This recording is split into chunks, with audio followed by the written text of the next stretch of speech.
Good morning, I'm Abhyuday Shrestha, and these are the headlines for this hour. The 4th BIMSTEC Summit to kick off in Kathmandu today. Prime Minister KP Sharma Oli scheduled to inaugurate the summit at 3:45 this afternoon.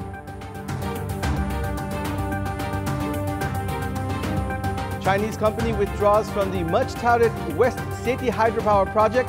The project that should have been started 2 decades earlier plunged into uncertainty.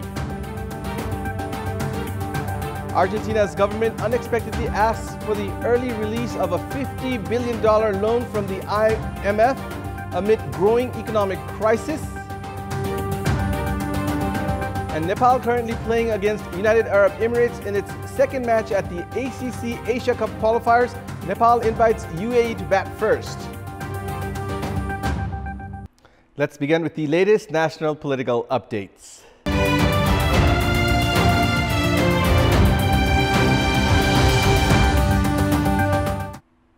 The 4th Bay of Bengal Initiative for Multi-Sectoral Technical and Economic Cooperation BIMSTEC Summit will be kicking off in Kathmandu today.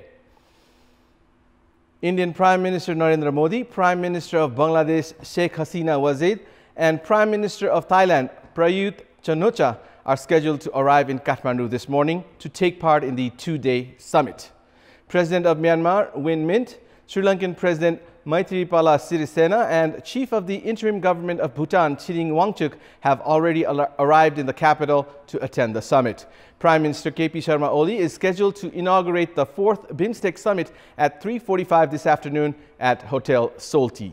Some agreements are expected to be signed during the summit, which ends tomorrow. Agreements on regional investment and trade, transit and communication, technology, anti-terrorism, agriculture, poverty alleviation, public health, development of integrated transmission lines, among others, have been prioritized. It has been confirmed that all necessary arrangements for the summit have been completed.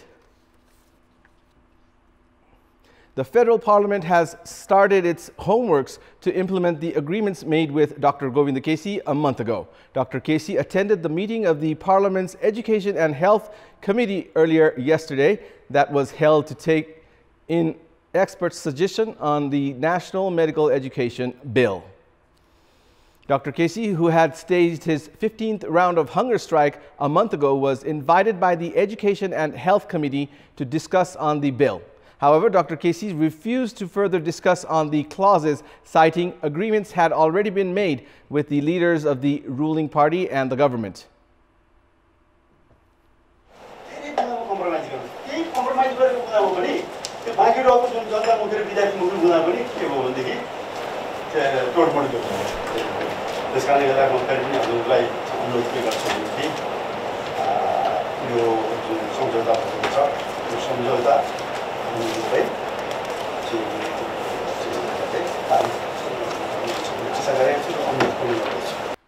Dr. Kesi addressed the committee by reading out a letter he had written and expressed trust that the committee would implement the agreements made with the government. Before leaving the committee meeting, Dr. Kesi said the agreements made were adequate enough and no further discussions were necessary.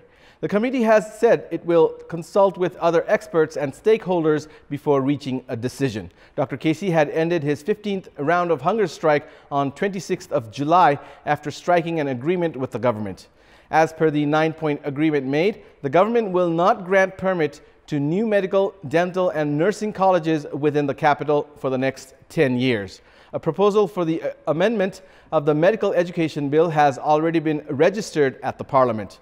The bill will be sent to the Parliament after a thorough discussion on each of the points in the agreement. The bill will formulate into an act after both the houses at the Parliament and then the President approves of it.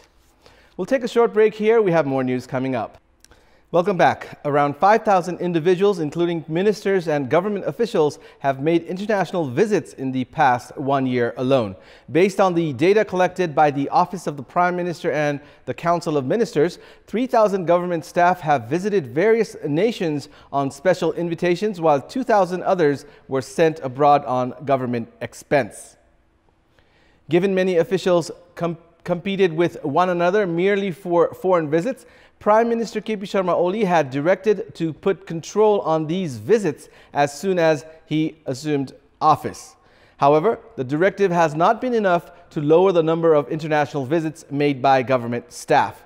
Based on the data provided by the Office of the Prime Minister and the Council of Ministers, the Defense Ministry has sent the highest number of individuals for foreign visits. The ministry had sent more than 700 of its staff for international trip last year. Likewise, 600 officials from the Home Ministry, 500 from the Agriculture Ministry, and around 400 from the Finance Ministry have made international visits. Apart from these visits made on special invitations, there is no record of expenses the government had to make for the other visits made by the 2,000 government staff. Due to the lack of implementation of the Prime Minister's directive and monitoring from the concerned authorities, the provision for international visit has been repeatedly abused by officials who frequently travel to various destinations and fail to produce effective results in their work. These international visits have been found to be financially supported by the government's budget and donors' aid. The Prime Minister's office has itself been found sending individuals with political affiliations and personal relations on these visits, which has encouraged the abuse of such a strong provision. The lack of seriousness with regard to the Kantipur police investigation, the rape and murder case of 13-year-old Nirmala Panta was heavily criticized across the nation. The police department's indifference to the victim's plight led to the eruption of protests where a protester was killed and almost a dozen others were injured, and the local administration was forced to impose curfew in the region. However, this is not just the case of Kantipur. In majority of rape cases, the concerned police division's treatment to the case often add more trouble to the already suffering victims and their family members instead of getting any relief, let alone justice. Furthermore, there are cases where the victims are not understood by their own family members as well. Our correspondent Deepak Acharya talked to a rape victim who was first raped at 10 years of age by her own grandfather. When she shared of the incident with her family, they denied the allegation, which forced her to forget it ever happened. When she became 14, she says her own father raped her, which made her leave home. She then filed the case at the police station. However, she remained devoid of the justice she deserved. Instead, she recalls being taunted by the police, which made her feel even more unsafe. Once a victim registers their complaint, the case proceeds to the court. However, even at an institution that exists to give the public justice, victims, especially those of rape cases, have to face rude behaviors of the advocates and court officials. Victims are made to almost feel like they are the ones who actually committed the crime. The behaviors exhibited by family members, society, and the police all indicate that they are all trying to protect the perpetrator instead. In most cases, due to these discouraging factors, the victims do not even dare to share or register their cases. Those who do find it hard to collect adequate evidences. Likewise, in case of available evidences, it gets difficult to protect those evidences. So far, from the police to the courts, all these institutions have treated rape cases as one that can be solved through reconciliation. This has discouraged, demoralized, and added to the plight of the victims. Until and unless the justice system improves and takes these matters seriously, rape victims' access to justice is always going to be a hard nut to crack, while letting the perpetrators from having to face any punishment.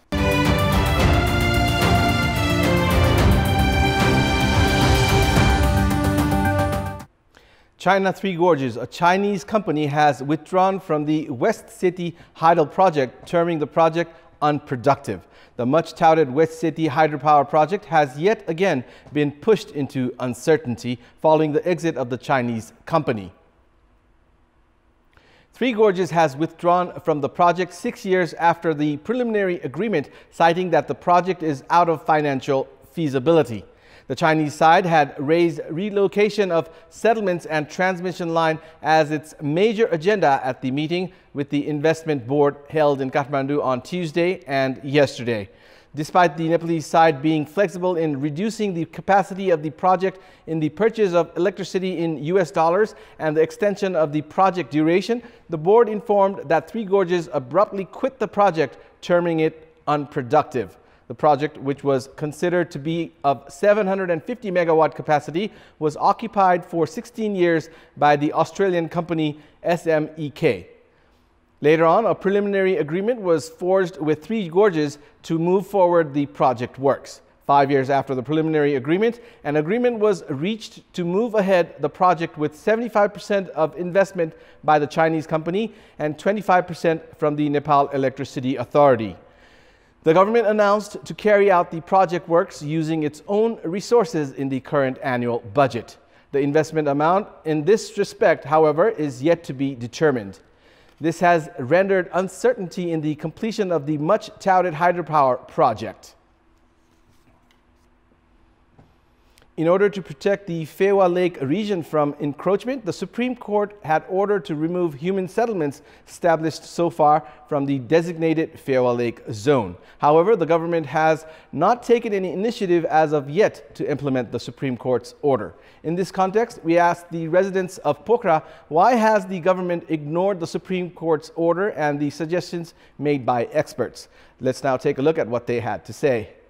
Public voice. अहिले पार्टीको र नेताको नजिक लगाएर उनीहरु आफ्नो काम पटाउने काम भएछ। यहाँ चाहिँ धन र डनले मात्रै काम गरेछ। तत्काल गर्न सक्ने आँट चाहियो, त्यो चाहिँ उहाँहरुसँग छैन, किनभने यिनै जनताबाट उहाँहरु अनुमोदित भएर गएको र तिनै चाहिँ अब माफियाहरुले चाहिँ उहाँहरुलाई चाहिँ लगानी गरेका छ, तिनै माफियाहरुले चाहिँ उहाँहरुलाई भोट दिएका छन्, सबैले भोट दिएका छन्। आफ्ना भोटरहरुको तर्फबाट नै हेर्नुपर्ने होला, उहाँहरुको बाध्यता होला। जहाँबाट भयो भने जस्तो निर्देशन दिए पनि त्यो कार्यान्वयन भएको छैन। राजनीतिक पार्टी र इलेक्टेड मान्छेहरु सब एक ठाउँमा बसेर हामीले यसलाई चाहिँ फाइनल रूप दिनुपर्छ तुरुन्तै, नत्र भने यो फेवाताल चाहिँ अबको 15-20 वर्षमा त जान्छ जस्तो लागिरहेछ, पोखरी हुन्छ। सानो कामहरु जहाँ भइरहेको हुन्छ त्यसमा ठुलो मान्छेको फोर्सै लाउनु पर्दैन, त्यस्तो ठाउँमा पनि परिरहेको हुन्छ र जो अब जस्तो चुनिएर गयो नि उहाँहरुलाई पनि ठुलो च्यालेन्ज छ जस्तो लाग्छ मलाई। सर्वोच्चले निर्णय गरिसकेपछि अहिले आएर फेवातालको 65 भित्रमा पनि लगभग 4-5 तले घरहरु बनिरहेका छन्।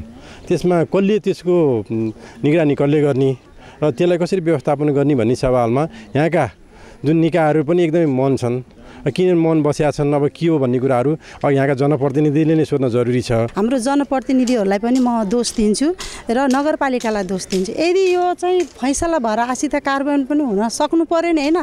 अब तालको छेउमा अतिक्रमण भइरहेछ, ठुलठुला घरहरु होटलहरु हैन बनिरहेका छन्, तर नगरपालिकाले के हेरेर बस्छ त? जनप्रतिनिधिहरु उनीहरु निर्वाचित भएर आएका हुन्, उनीहरुको पक्षका मान्छेहरुलाई अप्ठ्यारो पर्छ भनेर पनि हुन सक्छ र आफ्ना मान्छेहरुको स्वार्थ पनि हुन सक्छ।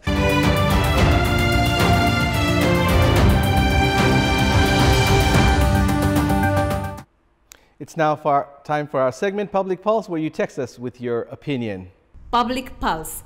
And here's the question. Who is more responsible for the sorry state of the Karnali Highway? Your options are A, political leadership, B, government staff's domination, and C, geographical challenge. The voting is on. Type in EWS, select your option A, B, or C, and send it to 34001 to share your opinion with us. And it's time now for sports news. Sports news. Nepal ended its medal drought by winning a silver medal in the paragliding at the 18th Asian Games being held in Indonesia. Team Nepal came in second to Team Japan with a difference of just 27 points in the men's team cross-country event of paragliding held at Gunung Mas Puncak in West Java, Indonesia yesterday. The Nepalese team, comprising of Bijay Gautam, Bimal Adhikari, Sushil Gurung, Yukesh Gurung and Bishal Thapa, accumulated 2,797 points in yesterday's round, taking the total score to 11,364 points. While Team Japan had a total of 9,359 points on Tuesday, the team added another 2,057 points to take their total to 11,391 points to win the gold medal in the event. And now, before wrapping up, here's a look at the top stories once again. The 4th BIMSTEC summit to kick off in Kathmandu today. Prime Minister KP Sharma Oli scheduled to inaugurate the summit at 3:45 this afternoon. Chinese company withdraws from the much-touted West Seti hydropower project. The project that should have been started 2 decades earlier plunged into uncertainty. Argentina's government unexpectedly asks for the early release of a $50 billion loan from the IMF amid a growing economic crisis.